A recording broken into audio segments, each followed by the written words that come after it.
Hello, wonderful people. Welcome back, welcome back, welcome back. Today I'm very jolly.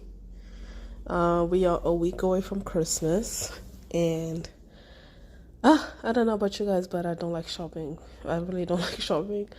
Um, I'm starting to understand that Christmas is for little kids. We do a lot of stuff for the little kids, to make them believe in the magic of Christmas. To be honest, I'm still a little kid. I still believe in the magic of Christmas. I shouldn't be talking. So I did some online shopping. Woke up today, worked out, and had breakfast. I'm working on my blog. Please go check it out. And I just decided, let's record another episode. So here we go. So I am hoping that you are enjoying your holiday season. Again, I'm recording these episodes a couple of weeks before they are released. So that's why I may give you updates about what I'm currently doing, because honestly, this is like my therapy. I've realized that working on this has been therapeutic. Working on this page, on this podcast and my blog has honestly been therapeutic, because I don't have people to talk to, so I like talking to you guys, and you listen. So, and for the first time, I'm in a space where people are listening to me. So I am very happy, and I'm thankful. So in today's episode, I wanted to tell you guys a story about a group that even I did not know about until 2019. And that group illustrates the ambiguities of identity, and I was just fascinated by them. Like, if you listen to the first episode, you will understand why I've always been interested in the theme of identity. And if you've been in this community, you know that identity is a big thing for me because of my own upbringing. And so when I first found out about this group, I was just fascinated by the whole history around them, that I wanted to do my PhD on them. Last year, I applied to go back to Belgium to study them. But unfortunately, I did not get the grant that I needed to study them, so I am postponing my PhD goals and everything. But every day I think about this group, and I would like to introduce you guys to this group and give you a bit some social commentary, right? So this is in relationship with identity, because these are the lost community of the Congo. They're the lost community of Belgium. So they are the Belgian Metis. So Metis is French for biracial. So the Belgian Metis are very interesting to me because they display, and I'm sure they're not the only one, but they display how can I say, a revolution against this idea of race, this idea of belonging, this idea of being, right? Because now, and this is not just for the Belgian Métis, but I feel like Métis in general, biracials in general, and I've told you that I have a couple of my cousins who are biracial. Like, I have some who are English and Congolese, German and Congolese. But to be honest, the German and Congolese one, I just consider them to be German because their subjective identity has nothing to do with the Congo. So I just, I just relate to them. I just see them as German and everything. And some are Portuguese Congolese, and I do have a couple who are French Congolese. So I always find it very interesting from a historical perspective and a political perspective and a social perspective, the the positionality of biracial children, right?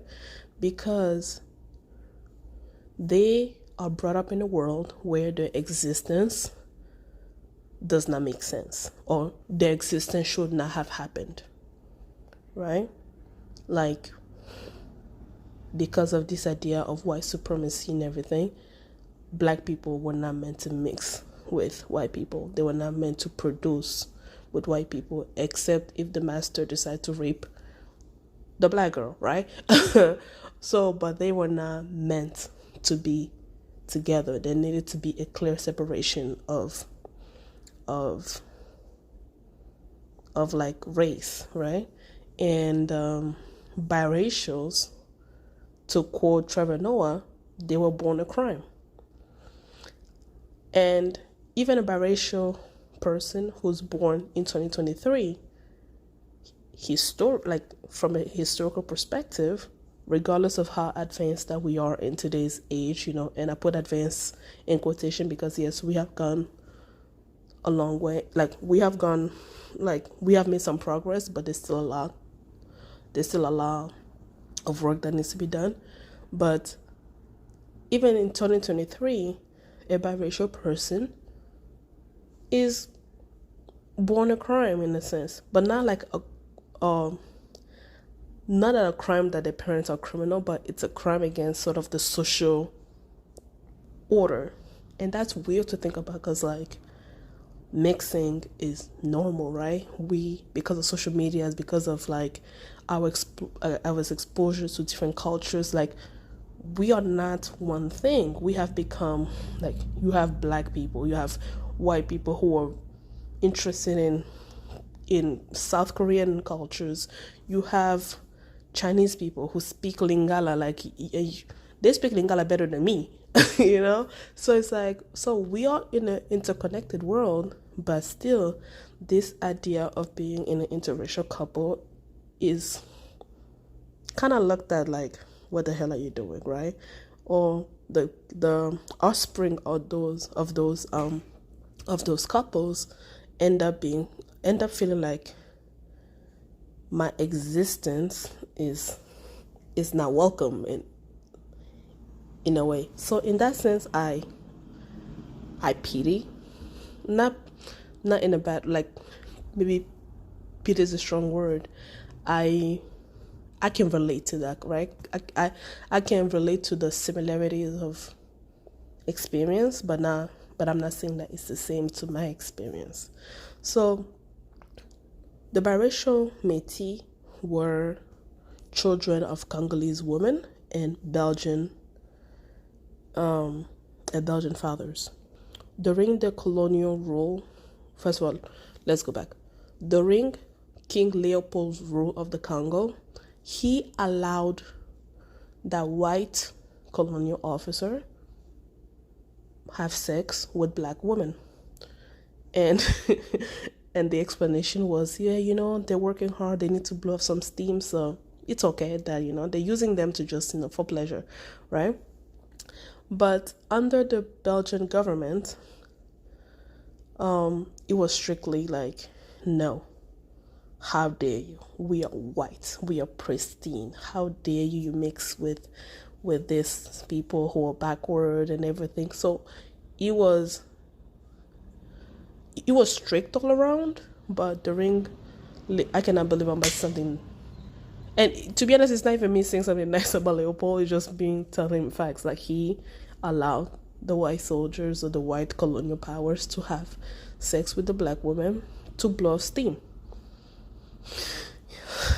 Let's leave it there. And then, but during the Congolese colonial rule under the Belgian government, like, it was strictly forbidden. Like, you are not supposed to mate with them, and so. And you had their offspring, in most cases, being taken away from their Congolese family.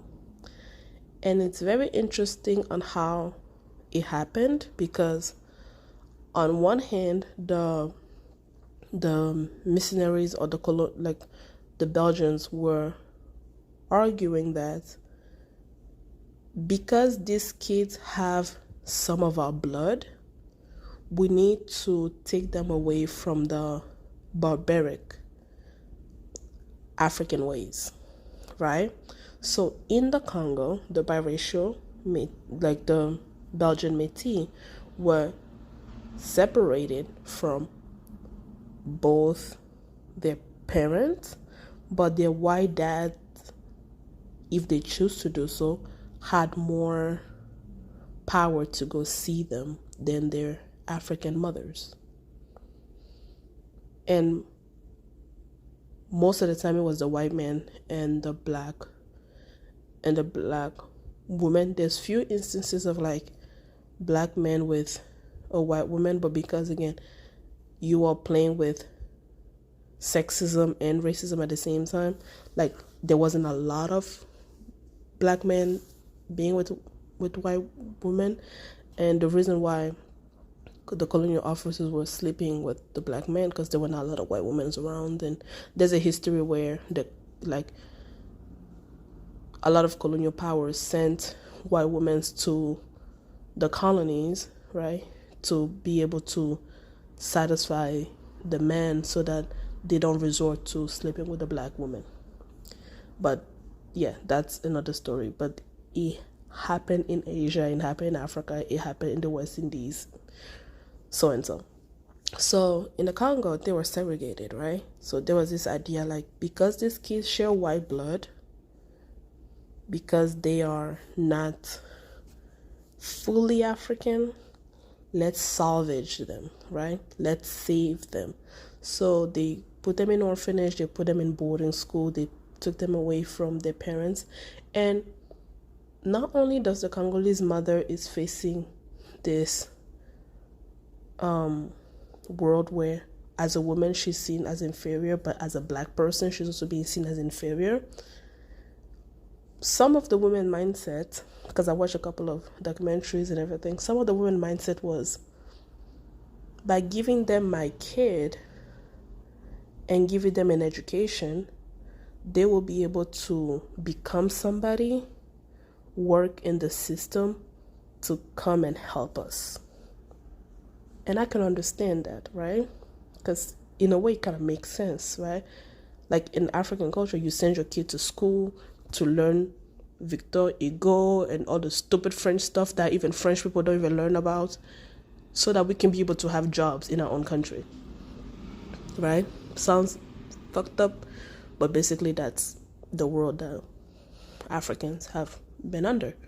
So I can understand that perspective of like giving your kid away for the hopes that they will not have to suffer the same thing that you are suffering, because in a way they kind of share the superior blood, right? And it's interesting because in the United States, I read it, the 3/4 rule, right? It was the 3/4 rule. Blood rule was like, if the baby had less than 1% blood, whatever, they're still black, right?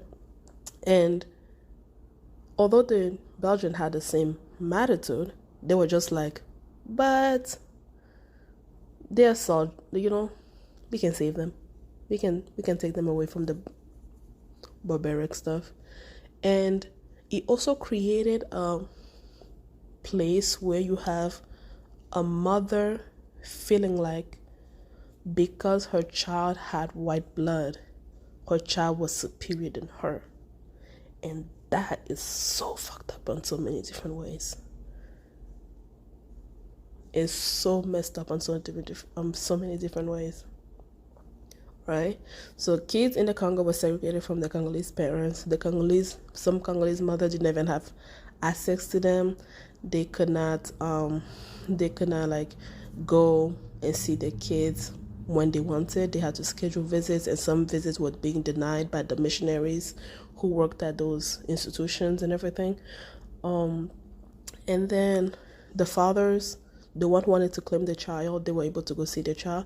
But there were some kids whose mother will hide them from the colonial officers who will want to go to the boarding school, who will want to be with that population, right? So you have this system where there's this clash of a lot going on. You're my child, and trust me, African kids, you cannot tell your mama what to do. You cannot tell an African mother what to do. You mean to tell me I birthed you out, I pooped you out of my vagina, and you're going to tell me what to do? Hey, I can already imagine. But you have this thing that is so confronting, right? Because you have a mother who is not being seen as worthy enough to educate her child because she's inferior. So what does that do to sort of like the child, right? What is a child and mother relationship? Do you think that child will respect the mother or see the mother as their mother? Right? That was one of the most screwed up ways to mess kids up, right?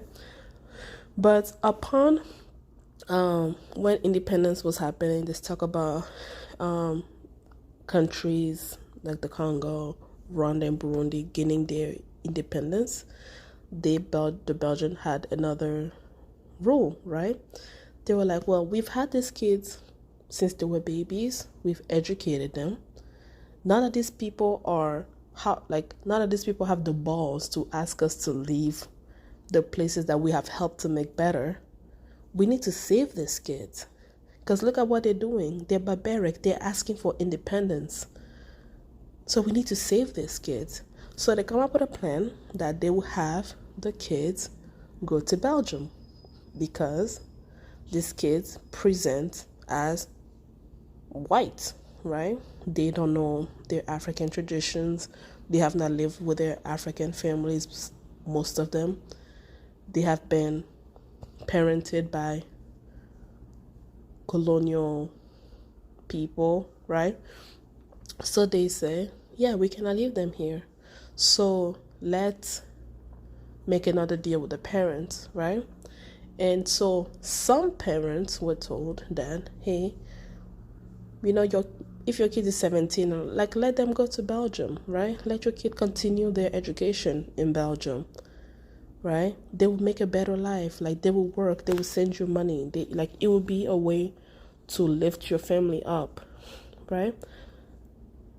And some parents agree to that because, again, you're poor, you don't know anything, like you don't really know how the system is working, you have been institutionalized and everything. So some parents willingly send their kids to go to Belgium and everything to continue their education in hopes that they will come back and they will be able to help their families, right? But how can you ask somebody to help their families when they have no connection to you? Oh, I just said something that just reminded me of my own family. Why do I be sending these people money that I don't even know? That's another story. But yeah. So how can you take away the child? Some kids were taken, brought to the boarding school since they were their babies. They don't really know their families. But you are telling their parent, and you constantly don't allow them to see their parents or be close to their African cultures and everything. But you are selling to their parents like, oh yeah, they love you. They know about you. They will help you. How does that make sense? But I digress. Whew. This story just makes me go poof. So they bring them to, but yeah, some families signed those documents on, because they thought, yes, that makes sense. My kid is going to be educated, is going to be somebody, get a better job and come and help us, like the classic African story. They go to Belgium and there's no communication whatsoever with their families back in the Congo. Not only do these kids go to Belgium away from the Congolese mother, but a lot of them were not claimed by their Belgian fathers, so they were orphans. Siblings were separated, so if one lived in Wallon, which is the French-speaking part of Belgium, the other one lived in the Flanders region, the other one lived in Brussels. Like, there was an instant where a biological father of a kid, adopted the kid, but the kid only knew him as his adopted father than as his biological father. Like, this man was willing to have this kid, his kid, see him as like, oh yeah, we saved you. Yes, I'm your adopted father. And that was the sentiment, right? We are saving you. We're saving you from your barbaric African culture. We're saving you from your African mothers. And then you had mothers who were told that, hey, your kid died. You have kids who were told that, hey, your mother died, your father died. And they put them in orphanages. They excluded them from from Belgian society. So they were a people with no land. So they were stateless in their own land. So you don't belong to the Congo, you don't belong to Belgium. So where the hell do I belong? So where the hell do I belong?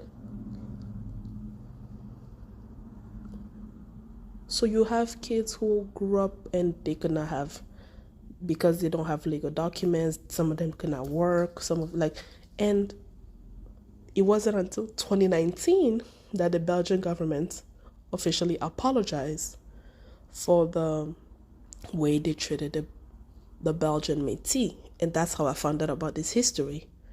I did not know this history. I don't even know if people in the Congo talk about it.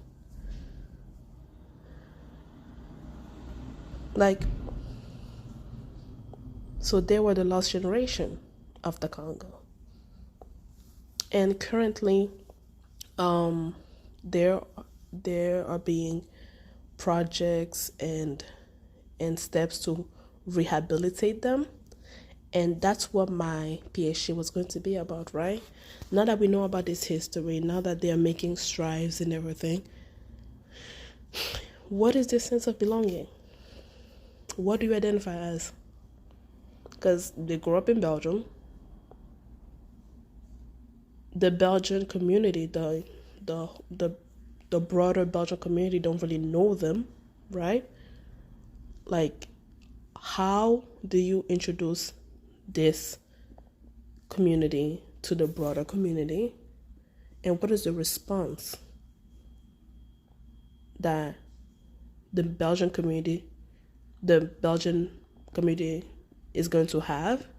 And what is the response that the Belgian Metis should have now that they're being quote unquote rehabilitated, right? And how do they build the bridges between their Belgian identity and their Congolese identity when they have lived their entire lives being neither?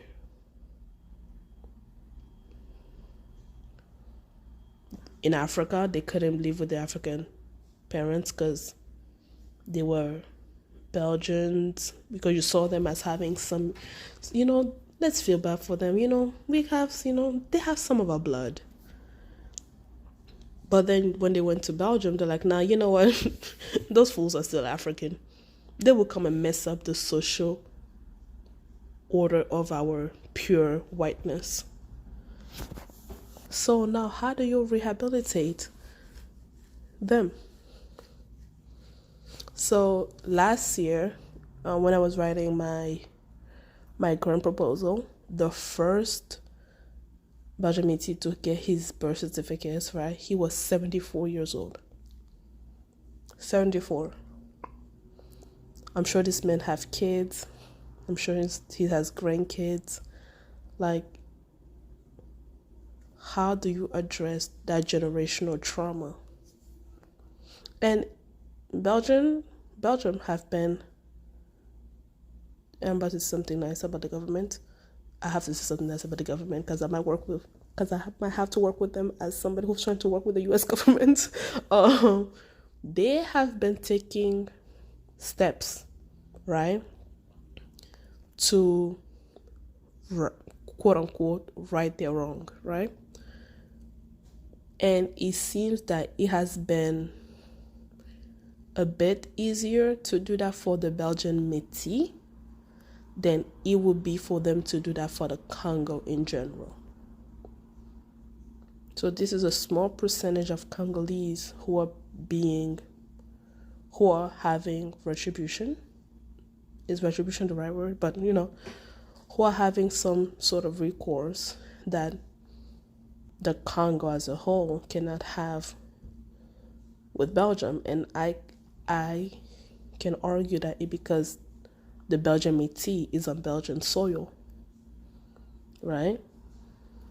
So it's easier for Belgians to address that in Belgium, right?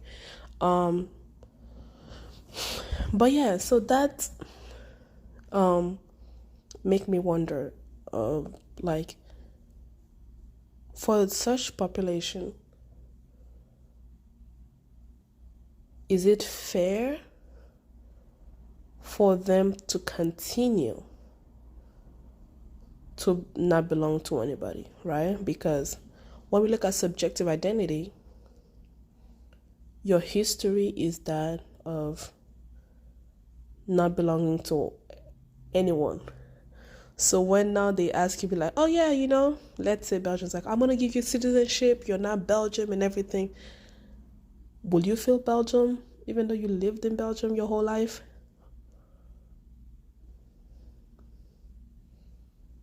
Will you feel Belgian even though you've been there your whole life? Because the way we decide or we construct our own subjective identity is where we feel most welcome, right? It's the aspect of our lives that feels innate in us or that feels natural to us. So if you lived in a world where you were always excluded, is there a world where you can feel included, not that the power that be decided to include you? Another question is also like, what does that say about your society? Because living in Belgium, I know that Belgian colonial history is not fairly taught. A lot of Belgians don't know, most people be like, but we're doing the Lord's work, we're spreading Christianity. They see colonialism as, a good job because they were spreading Christianity. So they don't really know about the horrors and everything. So some people don't know about the horrors and all that. And so how do you have that conversation as a society even? And what does that say about your identity? If you view colonization as, doing good work, and now that you have a physical representation of what the damages of colonization was, how do you deconstruct your feelings of being Belgian? Does that make sense?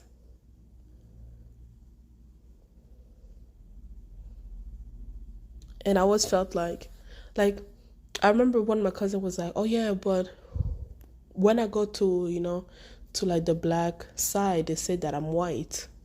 And then, so it's like, so that's why I feel white, right? And although I sympathize with being frustrated that regardless of which side that you're on, they always claim that you're from the other side, that happens to me all the time. With race and with how the power that men constructed race,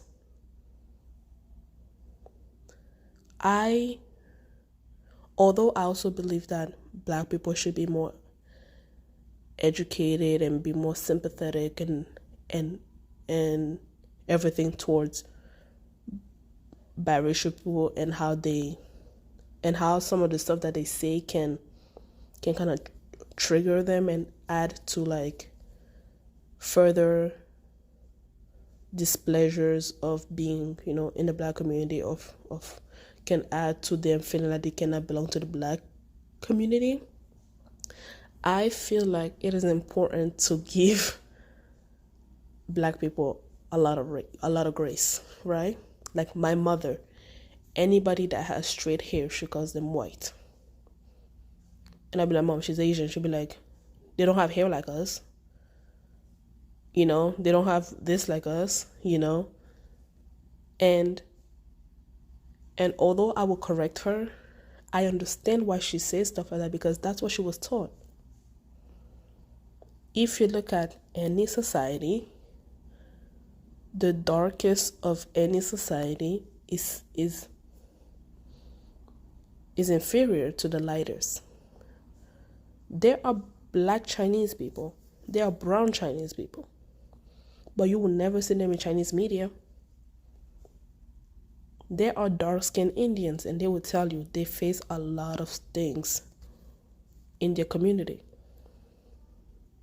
So from a Black eye perspective, when you've been told that anything else that does not resemble what you have is more beautiful or is an epitome of whiteness, which is greatness, I can understand why some issues, regardless of what minority community that is happening to, Black people will be like, yeah, but you're white, right? And I know it's so dismissive, and trust me, I understand. Like, I always correct people all the time, and I get in trouble for correcting people all the time because they'd be like, oh, you're a white sympathizer, blah, blah, blah, blah. Story of my life. But, yeah, they'd be like, you're white. Because that's what they were taught. That's what was sort of ingrained in them. Look at the steps that this government took to really make feel Black women awful. Imagine the parents being like, yeah, my child is better than me because she has, she's lighter, or because, her hair is more straighter than mine. She has a lot of hair and everything. Like, that's abuse. That's abuse. Right? So yeah, guys, I don't know. This is a interesting topic. I would really love to. I'm still following up. If you guys are interested, please look it up. And the Belgian Metis are not the only group that has faced this. We know about the Native Americans in the United States, Canada, in Latin America. I know I'm going to butcher the names, but the Natives Australian has faced the same thing, like all around Africa, all around Asia. So yeah, this is interesting. This is a interesting topic, and I've always been fascinated on how biracial people face the identities. And I also feel like observing some biracial people in my own family, some of those who are raised in a community that acknowledge their both sides have, like, they have a easier way to construct their identities than those who don't. Like, I have one who very insecure, and it doesn't help that the Black parents left the family, so sometimes you can be like, okay, her resentment against Blackness not only is societal, but then having a deadbeat parent, added to the fuel. And so she just felt very disconnected to her black side. And she's living in a country where there's not really like a lot of sensitivity around race relations and race issues, because I think race discussion in Europe is very covert. So yeah. All right, guys, that's all I have. I don't have any more. Whew, that was a roller coaster. As always, thank you for showing up. Thank you for listening. Please check out these stories if you're interested in the Belgian Metis. There's a project called the Metis Project. Google it.